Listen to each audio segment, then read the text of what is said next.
안녕하세요. 이정범입니다. 만약에 저하고 여러분들이 같은 공간에서 만나서 이렇게 강의를 한다면은 제가 여러분들한테 교재를 나눠드리고 예습해 주십시오라는 부탁을 드렸을 거예요. 예습이 복습이나 다른 어떤 것보다도 효과가 크기 때문입니다. 예습을 하는 사람이 예습을 하지 않는 사람보다 공부를 잘하는 것도 아주 당연하고요. 복습을 열심히 하는 사람보다도 공부를 잘하는 게 당연합니다. 한데 제가 가지고 있는 교재도 없고 여러분들한테 이렇게 교재를 그 전에 나눠드릴 수도 없기 때문에 이렇게 매번 유튜브 영상 초기에 그 전의 내용을 얕게 한번 여러분들 말씀드리고 있는데요. 기억하시라고요. 오늘도 그렇게 말씀을 드리고 시작하려 합니다. 그리고 여러분 저랑 약속한 거 잊지 마세요. 그날 보신 내용은 그날 반드시 외우고 주무십시오. 반드시 외우셔야 됩니다. 한 번 밀리면은 끝도 없이 밀립니다. 자, 여러분 우리 첫 번째 시간에 니케라금에 대한 이야기 했었습니다. 그리고 두 번째 시간에 동학금 이야기했고 그 외의 소재들 이야기했어요. 자, 우리 처음에 제가 니케라금이라고 말씀드린 게 사실은 거기에 구리도 포함되어 있기 때문에 구리학금으로 분류해도 문제가 전혀 없습니다. 근데 니켈학금으로 분류해서 제가 말씀드렸던 거는 그렇게 하면은 니켈의 함량을 외우기가 좀 좋으리라 생각해서입니다. 처음에 말씀드렸던 게 양백, 그러니까 니켈 실버였습니다. 그 다음에 몬을 말씀드렸고 하이니켈 말씀드렸어요. 이 세 가지가 니켈 함량이 20%, 60에서 70% 그리고 80% 이상입니다. 그리고 동학금으로 그 다음에 로덴스톡사에서 독일에 있는 로덴스톡 안경테 제조회사에서 나중에 그 회사에서 안경렌즈도 만드는데요. 로덴스톡은 안경테 제조회사가 원래 그렇게 시작했고 그렇게 외우시는 게 맞습니다. 자, 이 로덴스톡에서 안경테의 템플 재료로 브랑카 G라는 제품을 만들었습니다. 그리고 또 다른 구리 학금으로서 여러분한테 청동 말씀드렸습니다. 이렇게 아셔야 되고 그 외에 금속 소재로 티타늄 비중이 4.5이고 생체 친화력이 대단히 뛰어나고 해수에 대한 내부식성이 거의 100금 수준입니다. 그러니까 거의 녹이 안 샌다고 봐도 됩니다. 생체 친화적이고 녹이 안 새기 때문에 몸 안에다가 뼈가 부러졌을 때 인공뼈로도 쓰는 재질입니다. 아주 뛰어난 재질입니다. 그리고 말씀드렸던 양백이나 모넬 하이니켈보다 비중이 걔네들은 한 8.8 정도 됩니다 말씀드렸고 얘는 4.5 정도로 티타늄은 4.5로 다른 금속의 절반 수준입니다 라고 말씀드렸습니다. 그리고 또 하나 알루미늄 얘기를 했었어요. 알루미늄이 비중이 2.7로 티타늄보다도 가볍습니다 말씀드렸습니다. 다만 용접이 어렵고 금속 자체가 너무 연하기 때문에 관을 만들어서 파이프 형식으로 이렇게 만듭니다라고 얘기했고 용접이 안 돼서 이렇게 구멍을 뚫어서 나사를 끼는 식으로 패드함을 걸어줍니다 라는 이야기도 했습니다. 스테인레스 스틸 또한 용접이 어렵기 때문에 하나로 통으로 용접 없이 브리키와 림 부분이 용접 없이 이어져 만들어져 있는 것을 여러분들한테 사진으로도 보여드렸었습니다.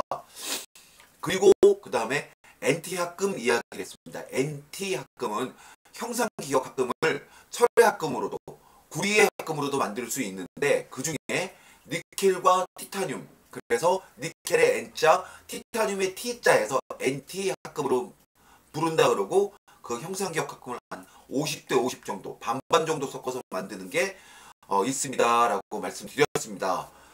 그 다음에 얘기 많이 했네요. 금장 이야기도 했습니다. 금장, 표면 처리 이야기하면서 처음에 금장을 얘기했어요. 금장은 금을 얇게 해서 그러니까 빨대식으로 금을 이렇게 만들어서 파이프를 만든 다음에 그 안에 소재를 요 파이프의 내경과 소재의 외경을 일치시켜서 이렇게 집어넣어서 밀착시킨 다음에 꽉 압력을 가해서 이렇게 소재를 만들어 걔를 누르고 뭐하고 해서 림을 만들었어요. 그래서 만든다 말씀드렸어요. 그러니까 금장은 표면이 실제 금입니다. 예.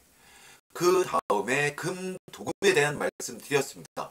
금도금 말씀드렸고 오늘 나머지 도금에 대한 이야기와 이온 도금에 대한 이야기를 하려 합니다. 자, 금 도금은 막 공정이 제가 도금로가 이렇게 여기 있고 여기 또 있고 여기 또 있고 또 있고 또 있고 하시고 쭉 이어지고 반대쪽에 또 있고 또 있고 또 있고 또 있고 가운데 복도 같은 식으로 돼서 왔다 갔다 하면서 작업을 하더라. 제가 근무를 했던 회사의 도금로를 도금 공정 이야기도 했고, 그리고 이렇게 요게 걸리는 게 안경 이런 식으로 걸려 있는 게 있다라는 말씀도 드렸죠. 여기 걸어서 이게 돌고 이런 식으로 얘기한다 말씀드렸어요. 기억하시죠? 하셔야 됩니다. 안 하시면 안 돼요. 그리고 금속 소재 그 도금의 공정 중에 니켈 스트라이크 도금, 그리고 하지 도금, 본 도금, 그리고 산세척, 알칼리 세척, 그리고 순수로 세척 이런 식으로 해서 된다 말씀을 드렸었습니다. 오늘 나머지 도금 이야기를 할 거예요. 자, 나머지 도금 이야기 할 건데 뭐부터 해볼까요? 방금 전에 스트라이크 도금 얘기를 했는데 니켈 스트라이크 도금이라 부른다라고 말씀도 지난 시간에 얘기 드렸어요. 거기서부터 시작할게요. 제가 니켈의 스트라이크 도금이랑 니켈 스트라이크 도금이라고 합니다라고 말씀드렸었는데 왜 그걸 한다고 그랬죠? 소재 위에다가 니켈 스트라이크 도금을 합니다. 니켈로 도금을 합니다. 그리고 그 위에 도금을 올리는데 이 니켈 스트라이크 도금이란 니켈이란 게 소재에 엄청나게 세게 달라붙습니다. 꽉 달라붙습니다. 그리고 이 위에 도금을 올리면 또 세게 달라붙습니다. 밀착성이 붙이는 힘 이런 게 정말 강합니다. 떨어지질 않을 정도로 밀착력이 오래가요. 그래서 니켈로 도금을 하면은 밑에 소재에도 니켈이 아주 세게 잘 붙고 이 니켈 위에 올리는 도금도 아주 세게 잘 붙여서 이걸 니켈 스트라이크 도금이라고 니켈의 도금의 특징입니다. 니켈 자체가 부식이 없고 여러 가지 좋은 면이 있죠. 다만 탄성이 부족하고 그래서 다른 걸 합금을 해서 되게 쓰는데 이 니켈 스트라이크 도금만은 그냥 쓰는 경우가 있을 정도로 니켈 도금이 그런 특징이 있습니다. 자, 이렇게 니켈 스트라이크 도금을 하고 이 위에 하지 도금을 하고 지난 시간에 말씀드렸던 거 다시 하는 거예요. 그리고 이 위에 또 니켈 스트라이크 도금을 하고 이 위에 금 도금을 올립니다. 이게 소재면은 이게 니켈, 그다음에 하지 도금, 니켈, 금 도금 이런 식으로 올라가는 거죠. 공정이 엄청 많다고 말씀드렸죠. 한 30개 가까이 된다니까요. 자, 니켈 도금의 특징 말씀드렸고, 니켈은 밀착성이 뛰어나서 그 스트라이크 도금하는데 가운데 있습니다. 벽지 같은 거 벽에 바를 때 벽지 붙일 때 그냥 시멘트로 돼 있는 벽에다가 풀 바르고 그 벽지 붙이지 않아요. 너무 이거 모르시나? 저는 그걸 어렸을 때 봤던 기억이 나는데 여러분들 보셨을까요? 되게 신문지 같은 거로 밑에다가 그 벽에다가 신문지 붙이고 그 위에 벽지 붙입니다. 초벌 그렇게 합니다. 여튼 그런 얘기하는 것 같습니다. 죄송합니다. 그 다음 다른 도금 이야기 해볼게요. 이번에는 은도금 이야기 해보겠습니다. 은도금은 은은 제가 이것도 저는 지난 시간에 지나가듯이 이야기를 했네요. 색깔이 잘 변해요. 그렇죠. 우리가 계란찜 같은 거 숟가락 은수저로 퍼먹으면 계란찜 먹고 나면은 은숟가락이 시커매집니다 이야기 했었죠. 실제로 색깔이 잘 변합니다. 그리고 은은 반지 같은 은반지 끼면은 광이 나던 은반지도 끼고 다니다 보면 이게 광이 다 죽어요. 왜냐하면은 표면에 장기스들이 쫙 나면서 광이 없어져 버립니다. 무광 처리가 되듯이 일부러 그렇게 되듯이 그렇게 돼버려요. 그러니까 은은 스크라치가 달라고, 그러니까 경도가 약한 겁니다. 이렇게 은에다가 이 얘기도 나중에 아마 하게 될 테니까 지금 한번 얘기할게요. 오늘 아마 좀 짧게 될 수 있을 것 같아서 얘기하는 거예요. 이렇게 소재에다가 이게 소재예요.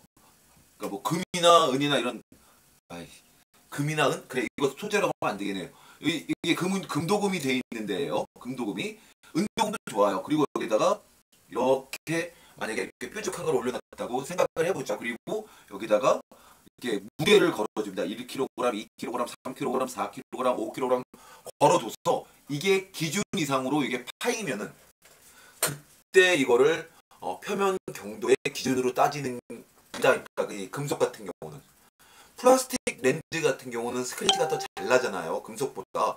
그 경우는 우리가 연필심 정도를 가지고 체크합니다. 그러니까 4B다. 이거 우리가 학교 다닐 때 초등학교, 중학교, 고등학교 때 연필로 이렇게 스케치할 때 4B 연필, 미술용 이런 식으로 썼어요. 그리고 무슨 EH 뭐 우리가 학교 다닐 때 연필로 초등학교 다닐 때 이렇게 저는 국민학교 출신입니다. 초등학교라고 그래도 불러야죠. 예, 이렇게 필기 같은 게 뭐 EH다 뭐 이렇게 돼 있었잖아요. 요 연필심 정도 가지고 아주 잘 무른 거죠. 플라스틱은. 근데 금속은 이걸로는 체크가 안 되겠죠. 그래서 이렇게 정도를 체크하는데 이 면에서 은은 아주 핫발입니다. 아주 미치해요. 그러니까 은은 기스가 아주 잘 나는 금속이에요. 다만 뭐가 있냐면은 금이 비싸잖아요. 근데 성격이라는 면에서 제가 하지도금을 파라듐 니켈로 합니다 말씀드렸는데 그 얘기도 좀 이따 하겠습니다. 근데 이 은이 가격이 쌉니다. 가격이 싸서 되게 은색으로 도금을 한다면 은은 표면 제일 바깥 표면에는 잘 안 해요. 말씀 색깔도 잘 변하고 스크래치도 잘 나고 그래서 금속 소재에다가 요 위에다가 은도금을 올리고 그리고 요 위에 얇게 니켈이나 은색을 낼 때 아니면 로듐 도금을 위에다 올리곤 합니다. 그래서 처리를 해요. 로듐은 아주 강하거든요. 스크래치가 아주 안 나는 금속입니다. 그래서 이렇게 합니다. 자, 말씀 이제 나왔으니까 로듐 이야기 할게요. 은도금 이야기 이렇게 한 겁니다. 로듐 도금은 로듐은 엄청 비쌉니다. 백금 계열의 금속인데 금보다 훨씬 비쌉니다. 제가 한 26, 7년 전에 안경테 제조회사에서 무역 일을 할 때 로듐 도금을 수입을 해봤어요. 그 당시에 제 기억으로는 1g에 우리 돈으로 한 19만 원 정도 했던 것 같아요. 도금액이. 도금액이니까 조금 더 비쌀까? 제가 금도금액은 수입을 안 해봤는데 그거보다 훨씬 쌌던 것 같아요. 금도금액은 저보다 훨씬 제 선배님들이 하셨고 새로 수입할 때 새로 들어온 신입사원 부려먹으려고 시키신 거고 그래서 저는 로듐 도금액은 수입해봤는데 금도금액은 수입 안 해봤어요. 근데 그 당시에 금이 한 돈은 3.75g입니다. 이것도 아셔야 될 거예요 아마. 이게 재료가 나오는지 모르겠는데 한 돈이 3.75g입니다. 이게 그 당시에 한 5만 몇천 원 이랬어요. 근데 로듐 도금은 1g에 도금액이 19만 원이었어요. 그러니까 엄청 비쌌죠. 이 로듐 도금액은 로듐 도금은 로듐 자체가 완전하게 하얀 깨끗한 은색 같은 그런 식의 도금색을 띱니다. 그래서 고급태 같은 경우에 로듐 도금을 하는데 경도가 아주 높고요. 그리고 밀착성이 뛰어나요. 경도가 높다는 얘기는 스크래치가 기스가 잘 안 난다는 얘기입니다. 그래서 일반적으로 파라듐 니켈로 하지도금합니다 했었죠. 파라듐 니켈로 하지도금을 하는 게 파라듐은 백금 계열이지만 금보다는 가격이 많이 저렴해서 금으로만 5마이크론 올리면 가격이 돈이 엄청나게 들어갈 텐데 금 대신 한 3.5마이크론 정도는 파라듐 니켈로 올리고 그리고 그 위에 금도금을 한 2.5마이크론 정도를 금으로 올립니다 라고 말씀을 드렸다면은 얘는 이 위에다가 파라듐 니켈 하지도금 되어 있는 데다가 로듐 도금으로 올린다면은 0.5마이크로미터 올립니다. 그만큼 0.5마이크로미터를 올려도 금 1.5마이크로미터 올린 것보다 경도가 훨씬 강해요. 밀착성도 아주 뛰어나고요. 그렇게 0.5마이크로니까 도금이 아마 금도금액이랑 전체적으로 드는 비용은 비슷할 수 있겠죠. 하지만 로듐은 아주 비싼 금속이고 아주 고급태에서만 씁니다. 일반적으로 저가태 같은 경우는 이 우리가 하지도금을 파라듐 니켈로 올립니다 말씀드렸는데 이 파라듐 니켈로 도금을 합니다. 파라듐 니켈 도금은 원래 약간 회색빛이 난다 말씀드렸잖아요. 근데 이거를 조금 처리를 니켈 함량을 좀 높인다든지 제가 하지도금으로 쓰는 7:3이라고 말씀드렸는데 니켈 함량을 좀 더 높여서 은색 쪽으로 보이게 합니다. 저 가격대가 낮은 태들은요. 그게 아니면은 원래 니켈 그 합금들이 되게 흰색을 띠거든요. 그냥 그 자체로 하는 아주 그런 태들도 있습니다. 가격대가 싼 거는 정말 막 만들어요. 예, 실제로 막 만듭니다. 자, 이렇게 이야기를 했어요. 파라듐 니켈 도금 이야기도 이거 뭐 잠깐 나왔는데 그 정도 하시면 될 것 같습니다. 그러면은 제가 여러분한테 지금 오늘 은도금, 니켈 도금, 그리고 파라듐 니켈 도금, 그리고 로듐 도금 이야기까지 한 것 같아요. 예, 이 정도 이야기하면은 도금 이야기는 그 전 시간에 금 이야기했고 금도금 이야기했고 그 전에 금장 이야기했었으니까 도금 이야기는 그러니까 전해 도금이라고 하는 것, 그 정도 이야기는 다 한 것 같습니다. 전해 도금 이야기했으니 왜 전해 도금이라고 하냐면은 전해 도금이라는 게 이게 전해가 전기 분해입니다. 그러니까 요즘 뭐 끼르끼 빠빠 뭐 이런 식으로 줄여서 얘기하듯이 전기 분해를 전해 도금이라고 하는 겁니다. 도금노에다가 액체를 담궈요. 도금액입니다. 도금액. 그래서 얘는 되게 습식 도금이라고 합니다. 습식. 젖은 상태로 도금한다는 얘기예요. 여기에 이게 도금액이라고 그랬죠. 그리고 여기다가 그래서 여기다 안경 테들이 이렇게 걸려요. 얘는 마이너스 전원을 넣어주고 여기 플러스 전원을 넣어주면 도금액이 여기 가서 달라붙는 거예요. 이렇게 해서 전기 분해 도금이라고 해서 전해 도금이라고 그럽니다. 여기 뭐 양극판 넣어서 플러스 전원을 넣어주고 여기다 마이너스 전원을 넣어주면 가서 붙는 거 전기 분해 전해 도금이라고 그래요. 자, 그 다음 여러분한테 말씀드리려고 그러는 게 이온 도금입니다. 이온 도금이요. 근데 더 하려고 그랬는데요. 벌써 한 19분 정도 시간이 됐어요. 한 15분 정도 끊는 게 제일 좋다는 의견이 많으시던데 오늘 이렇게까지만 하고요. 이온 도금 이야기 다음에 빠른 시간 내에 내일이나 늦어도 모레 정도까지 만들어서 영상 올리도록 하겠습니다.